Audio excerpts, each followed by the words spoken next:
Alors Galilée avait une expérience avec des lanternes, et puis il y en avait plusieurs, il y en a un qui allumait, quand l'autre voyait, etc. Bon, bah, évidemment, c'est sûr qu'à une distance qui est quelques mètres, on ne peut pas...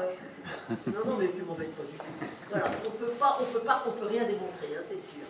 Alors, comme je disais, il faut vraiment des réponses astronomiques pour donner la réponse à cette question. Hein. Et alors, là, on retombe sur Galilée, c'est-à-dire, justement, c'est une des découvertes de Galilée qui donnera la réponse à la question. Alors, ce n'était pas les lanternes, ça ne marchait pas. Voilà. Bon, alors en 1609, bon, je pense que vous savez ça, ça a été un très grand moment, c'est pour ça qu'en 2009 c'était l'année mondiale de l'astronomie, c'est une des raisons pour laquelle en 2009 c'était l'année mondiale de l'astronomie. En 1609, donc Galilée pointe pour la première fois un instrument d'optique vers le ciel et très vite il fait énormément de découvertes. Alors en particulier donc en janvier 1610, les 4 plus gros satellites de Jupiter, qu'il appelle des planètes médicéennes et que l'on a appelé depuis, bon voilà, Io, Europe, Ganymède et Callisto, qu'on appelle aussi les satellites galiléens. Pardon. Ah oui, alors j'ai vu comme toi là. Attendez, ça va pas? Ah, un petit coup de roulette. Oui, non, mais c'est pas. Voilà la lunette de Galilée. Ah oui, alors aussi un point de détail, c'est qu'en France, en français, quand il s'agit d'un instrument avec des lentilles, on appelle ça une lunette. Quand il s'agit d'un instrument avec des miroirs, on appelle ça un télescope. Alors, la lunette, on ne sait pas bien qui a inventé la lunette. On sait que ce n'est pas Galilée. Galilée a vraiment perfectionné les lunettes, mais ce n'est pas lui qui les a inventées. Est-ce que ça a été inventé par un Italien? Est-ce que ça a été inventé par un Hollandais? Ce qui est possible aussi, c'est que comme c'était quelque chose qui pouvait servir pour rapprocher le camp des ennemis, ben, il y avait peut-être des raisons militaires pour lesquelles c'était resté top secret. Hein. Voilà. Quoi qu'il en soit, Galilée donc a travaillé sur la lunette. Alors, s'il y a quand même un point, c'est que nous on appelle lunette ce qui est avec des lentilles, un télescope qui est avec des miroirs. Les Anglais, ceux qui utilisent la langue anglaise, quand même nettement moins riches que la langue française, mais ça c'est un point de détail que je ne sais pas. Ils utilisent le mot télescope dans tous les cas de figure, mais le problème c'est que les traducteurs ne le savent pas. Donc il y a des livres entiers qui vous parleront des télescopes de Galilée. Bon, ça ne marche pas. Hein. Les télescopes, ça a été inventé par Newton, ça on le sait, mais longtemps. Voilà. Donc voilà une des lunettes de Galilée.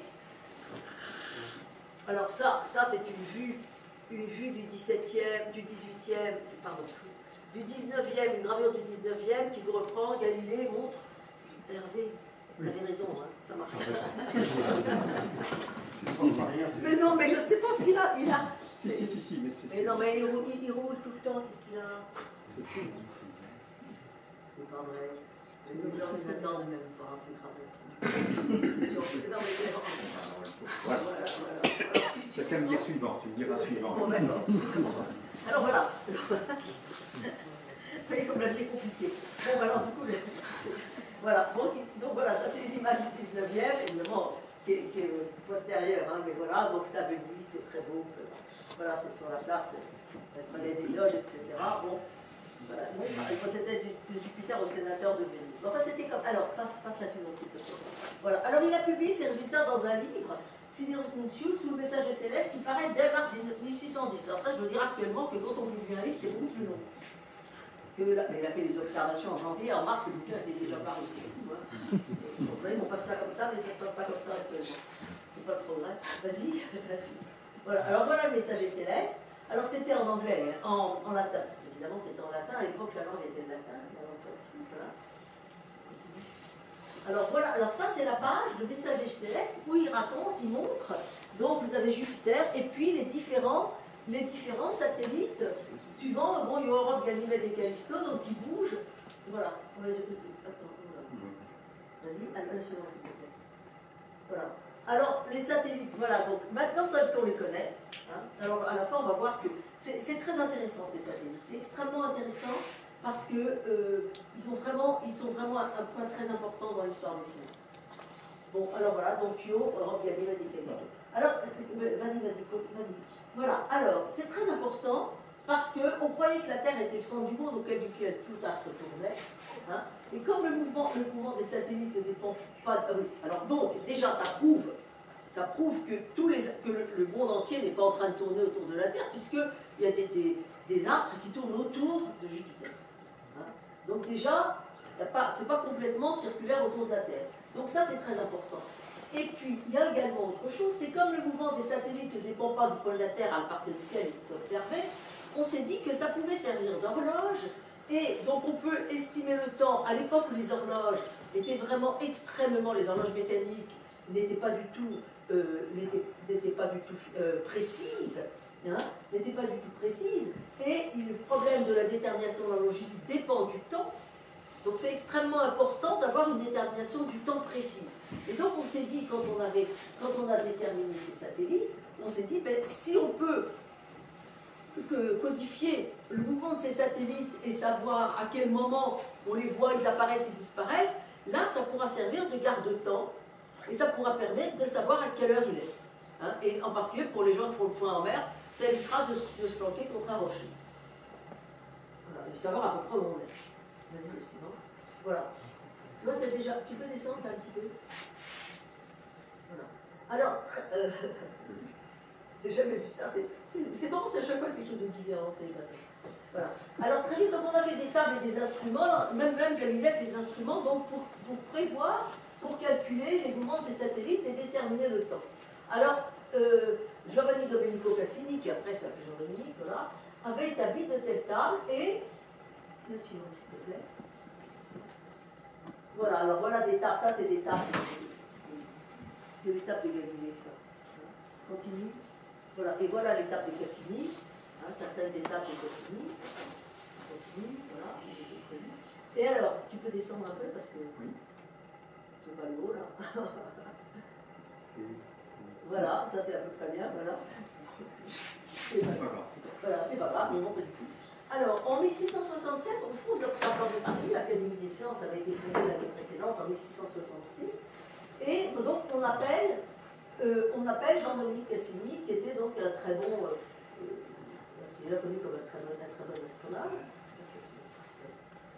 Alors, à l'époque, il y avait, comme maintenant, il y avait beaucoup un échange, simplement à l'époque c'était à travers l'Europe, un échange des astronomes entre les différents pays. Donc, si vous avez tout un portrait du 19e, vous avez l'observatoire dans le fond, et puis voilà, Cassini. Bon, alors en 1671, l'abbé Jean Picard, donc, qui était dans les fondateurs de l'Académie, qui était le fondateur de l'Observatoire, donc se rend au Danemark pour faire le relèvement de la position de l'Observatoire de Tycho Brahe, qui à l'époque était déjà détruit. Bon, alors il rencontre l'astronome Rømer, et il demande, donc il l'invite à l'accompagner à Paris. Voilà, c'est la suivante.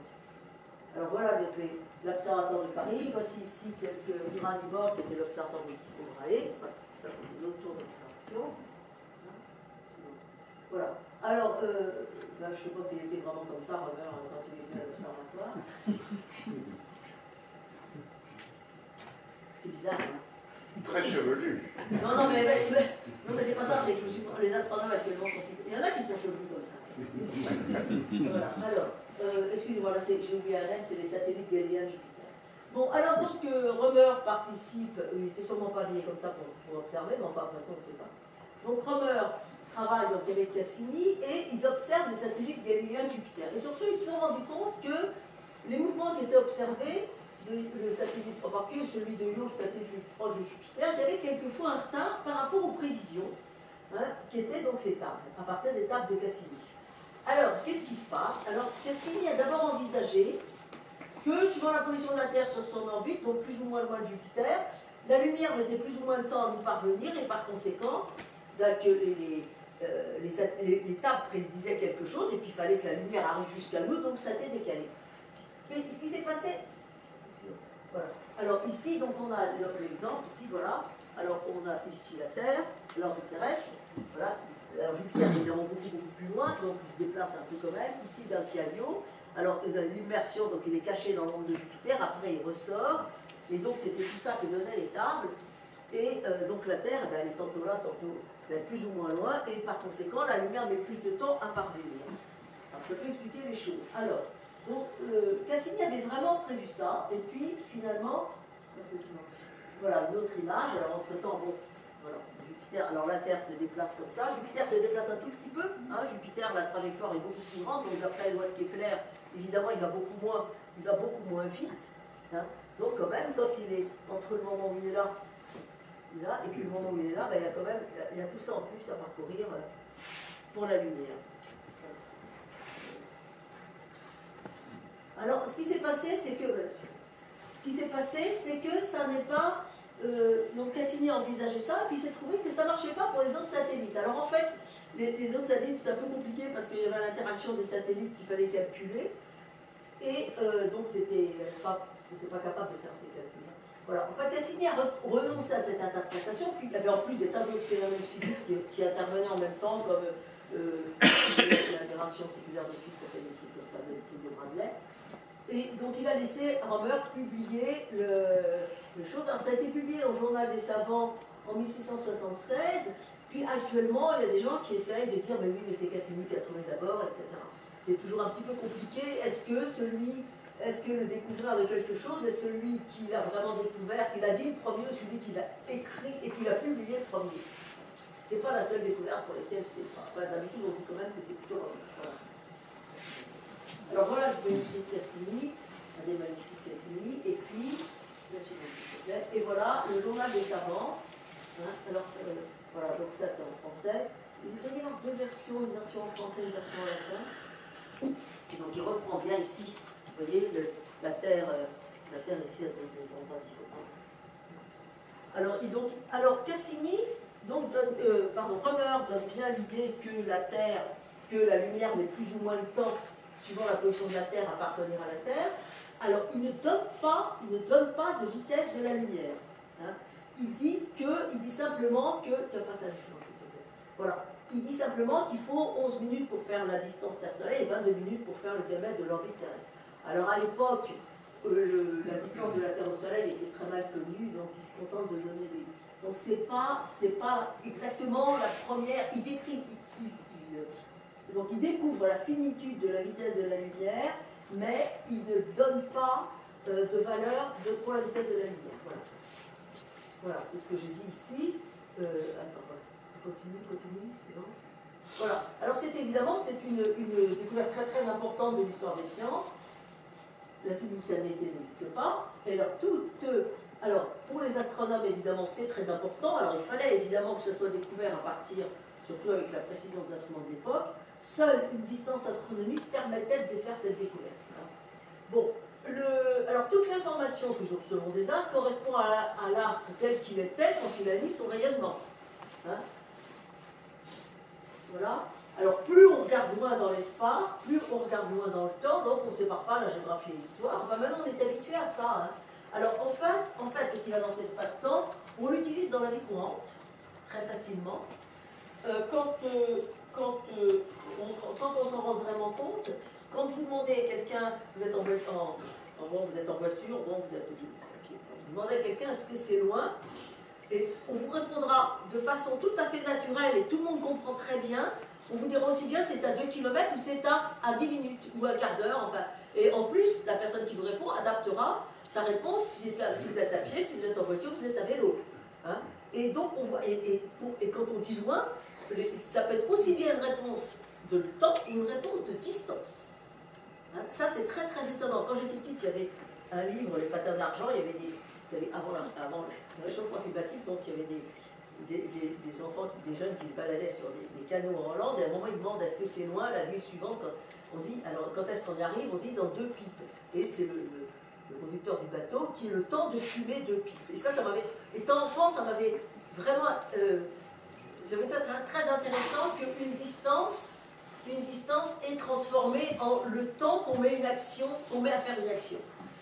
Hein, je trouve ça très étonnant comme façon, mais dans la vie courante, on utilise couramment cette expression quand on dit est-ce que c'est loin, on vous donne une réponse soit en temps, soit en distance. Voilà. Et c'est ça. Et alors là, ce genre de choses aide beaucoup à comprendre ce que sont les années-lumière. Voilà. Alors par la suite, peu à peu, on a donc dessiné une fois qu'on a quand même défini un peu mieux ce qu'était la vitesse de la lumière. Alors on a défini les années-lumière, dit quelquefois, on disait autrefois plutôt années de lumière. correspond à la distance parcourue par la lumière en une année. Alors pour l'instant, là j'ai marqué, on va en parler plus tard, mais j'ai marqué la distance de la vitesse de la lumière telle qu'elle est connue maintenant. Hein, voilà. Donc c'est multiplié par 60, multiplié par 60, multiplié par 24, multiplié par 365,25. Ça c'est l'année julienne, c'est pas l'année grégorienne. Le calendrier est un autre problème. Et voilà, donc ça vous fait, voilà la distance. Et ça fait, alors ça c'est facile, il vaut mieux savoir que ça fait en gros 10 000 milliards de kilomètres. Ça c'est plus facile à retenir, 10 000 milliards de kilomètres, c'est une année-lumière. Donc, c'est très commode pour estimer donc les... Alors, bien sûr. Voilà, alors quelques points de repère dans l'univers. Dans notre système solaire, bon, la Lune, c'est un peu plus d'une seconde lumière. La Terre, donc en même temps, 8 minutes lumière du Soleil. Neptune, c'est 4 heures lumière du Soleil. Hein, la planète la plus lointaine du Soleil. Continue s'il te plaît. Voilà. Alors Pluton, donc c'est 4 heures entre... Pluton a une trajectoire très elliptique, donc ça varie entre 4h et 6h43, 4 heures lumière. Hein. Et alors, bon, on pense que le nuage de Oort est quelque chose à 2 années-lumière du Soleil. La suite. Voilà. Alors, le suivant après, si on quitte le système solaire la plus proche, Proxima du Centaure, 4 années-lumière, et après, la Voie lactée, la galaxie d'Andromède, qui est la galaxie équivalente à l'anneau la plus proche, donc 2,5 millions d'années-lumière. Alors après, on regarde en années-lumière, et évidemment, ce qui est très important, c'est que si on veut faire des sondages très très profonds dans l'univers, c'est pour aller très très loin, aussi près que possible du moment où, quand l'univers était très vieux. Était très jeune, pardon, quand l'univers était très jeune, aller rechercher aussi près que possible de l'origine de l'univers. Bon, alors, on a évidemment essayé de faire des mesures de la vitesse de la lumière. Alors, jusqu'au milieu du 19e, toutes les évaluations de la vitesse de la lumière, alors on dessine la vitesse de la lumière par C. Hein. C, petit c, c'est la célérité. Hein, donc et c'est comme ça que ça, c'est un petit c minuscule, c'est la vitesse de la lumière. Hein. Voilà. Alors, la dernière en date, donc, c'est François Arago qui, vers 1850, montre une vitesse de 308 300 km. Alors, la première, après, on a essayé des déterminations physiques.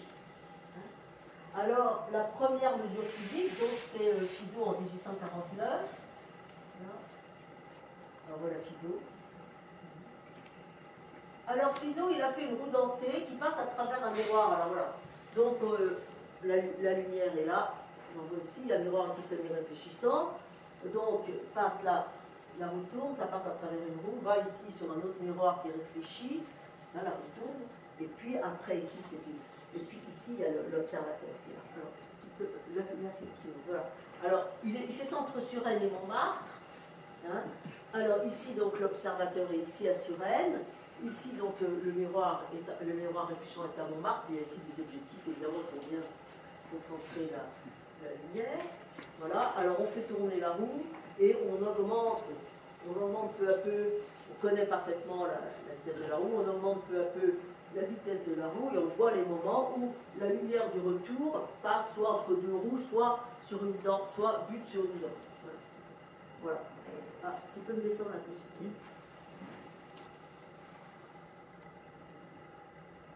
Voilà. Alors après, voilà, après réflexion, donc depuis Suresnes, après réflexion sur le miroir situé à Montmartre, la lumière revient vers la roue dentée qui a tourné entre temps. Alors on fait varier la vitesse de la roue, alors il y a un compteur, tu connais. Et on a parfaitement la distance entre... Et on voit la vitesse de la roue quand la lumière est bloquée, c'est-à-dire qu'elle tombe sur une dent, et on peut ainsi déterminer la vitesse de la lumière, et alors il a trouvé donc 315 000 km par seconde. Voilà, alors ça c'est donc... On a gardé tous ces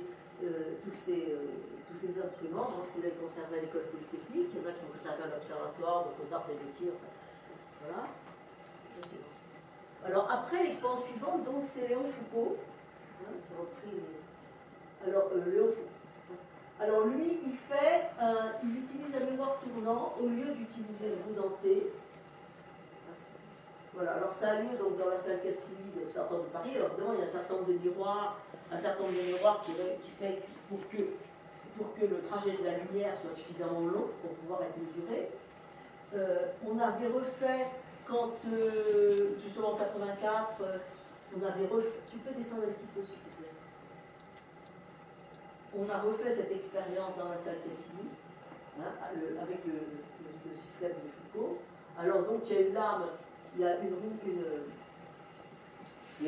tourne, et puis voilà, le noir tournant, et le fait c'est d'étudier, tu connais bien la vitesse de la roue, et de combien le faisceau est décalé entre le moment où il arrive et qu'il repart, et de combien il a été décalé parce que la roue est tournée entre temps. Tu peux passer.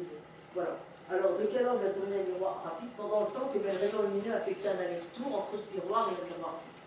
Voilà. Alors, il y a une petite turbine à air qui est construite pour donner le mouvement, construite par le Cavaillé-Coll, qui était donc le plus grand facteur d'orgue du 19e siècle. Toutes les grandes orgues de France ont été faites par lui, hein, et la rotation entraîne le petit miroir.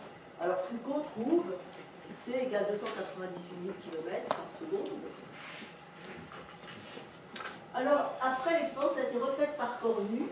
Alors ça, on en parle beaucoup moins. Pas pourquoi. Et alors, il a repris l'expérience de Foucault, de Fizeau en l'améliorant. Hein. Alors, lui, il a fait ça, la distance entre l'Observatoire de Paris et la tour de Montlhéry, en 1874.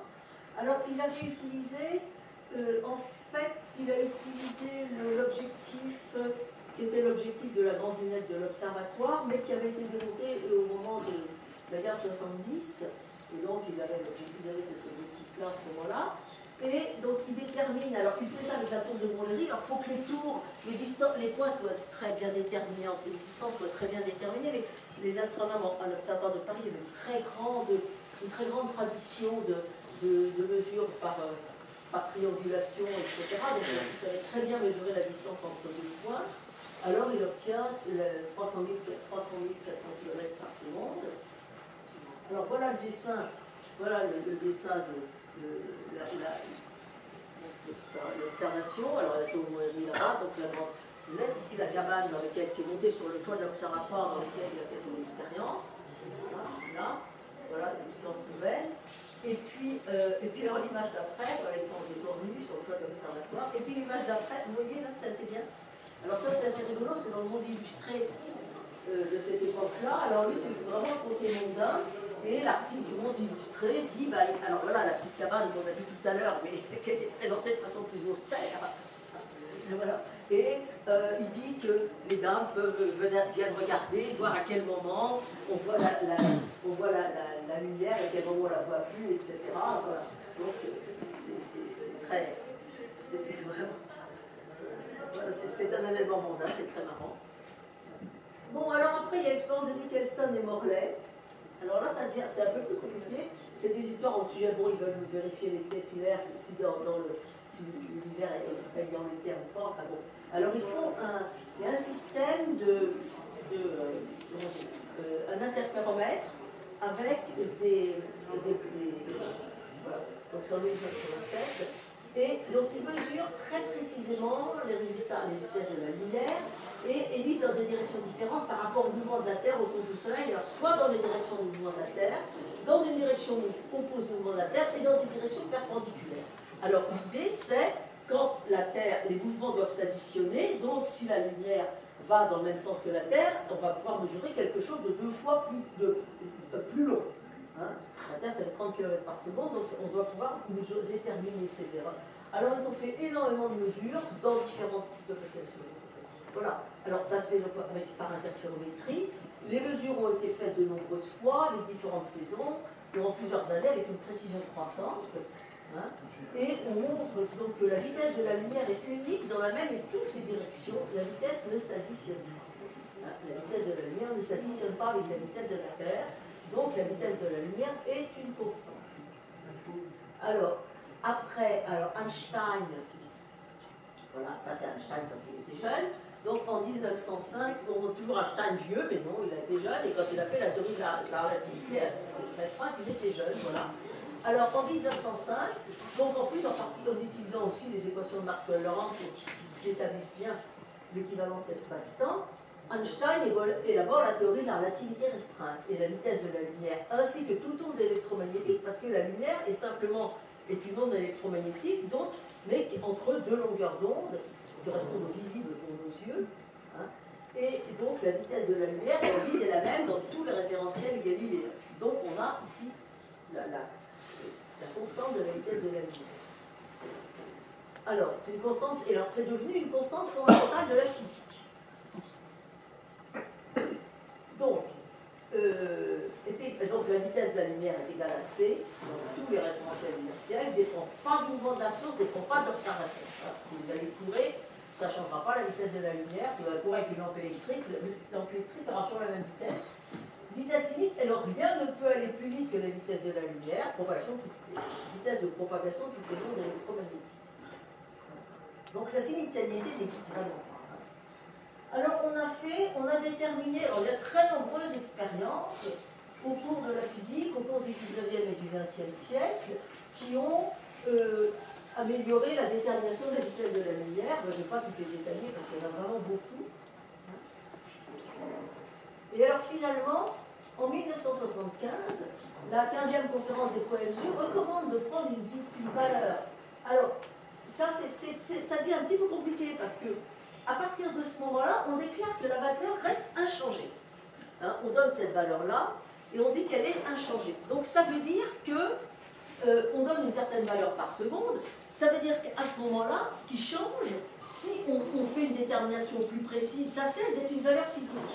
Une valeur physique, elle est destinée à être améliorée au fur et à mesure qu'on fait des expériences de plus en plus précises. Bon, et là, du coup, du moment qu'on fixe là, ce qui peut changer à ce moment-là, ça va être ça. Hein? Donc ça veut dire que ça revient à prendre une définition de la seconde. Ça prend une définition du mètre, pardon, la seconde, non, du mètre, parce que la valeur, cette vitesse-là ne change pas, donc c'est éventuellement le mètre. Voilà, donc on a changé la définition du mètre. Vas-y. Voilà. Alors, il y a un point quand même, voilà, que je voulais vous dire. Ce qui est important, je vous ai donné tous ces chiffres-là, et alors j'ai trouvé ça, je trouve que c'est intéressant quand même, hein, parce que, sauf si vous êtes vraiment très, très doué et tout, pour se souvenir de ces chiffres-là par cœur, c'est pas très bon. Alors évidemment, on a trouvé une belle phrase, la constante lumineuse restera désormais là, dans votre cervelle. Alors, voilà, donc comme dans tout ce genre de phrases, vous avez ici deux lettres, ici 9 lettres, voilà, ici 9 lettres, etc. Voilà. Et alors là, vous pouvez, ça c'est bien, c'est très très utile pour payer dans les dîners en ville, hein, comme on fait ce qu'on peut. Hein. C'est la placée. Il ne faut pas me mettre au défi. Il ne faut pas me mettre au défi. Mais il faut savoir que vous parlez légèrement à l'envers. Donc, quoi qu'il en soit, on revient en arrière.